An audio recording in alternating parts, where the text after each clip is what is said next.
Have you ever wondered what stops courts from weighing in on every single issue, or dictating policies that seem better suited for the legislature or the executive branch? It is a fascinating question that goes right to the heart of our system of checks and balances.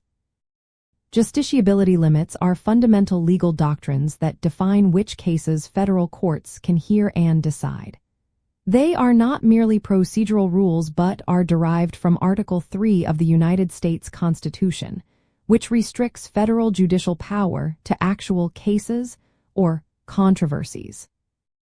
These limits ensure that courts operate within their constitutionally prescribed role, preventing them from issuing advisory opinions or overstepping into the domain of other governmental branches.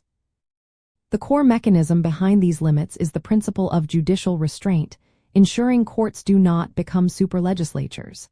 Several key doctrines underpin justiciability. First, standing requires that a party bringing a lawsuit must have suffered a concrete injury directly caused by the defendant, and that a favorable court decision could redress this injury. This prevents individuals from suing based on generalized grievances. Second, ripeness dictates that a case is not ready for judicial review if the issues are too hypothetical or premature, avoiding speculative judgments. Third, mootness means a case is no longer justiciable if the controversy has already been resolved or ceased to exist, preventing courts from deciding academic questions.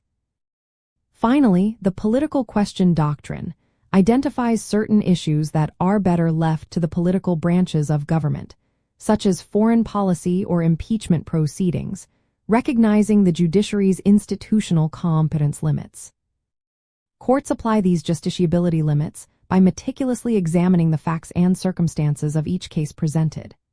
Judges must determine whether the plaintiffs have a direct stake, whether the dispute has matured sufficiently, whether it remains a live controversy, and if the issue is appropriate for judicial resolution rather than political determination. These are crucial procedural hurdles that a case must clear before a court can even begin to address the underlying legal merits. It is important to understand that some of these limits, like standing, ripeness, and mootness, are considered constitutional requirements, meaning they are absolute bars to federal court jurisdiction. Others, particularly aspects of the political question doctrine, are often categorized as prudential, allowing for a degree of judicial discretion based on sound policy considerations.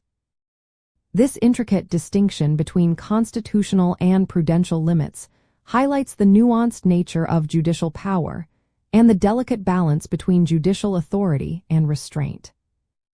Ultimately, justiciability limits are indispensable for maintaining the separation of powers and preserving the legitimacy of the judicial branch. By carefully defining the boundaries of judicial authority, these doctrines ensure that courts focus on actual disputes between real parties, upholding the integrity of our legal system, and preventing judicial overreach into areas best left to elected officials.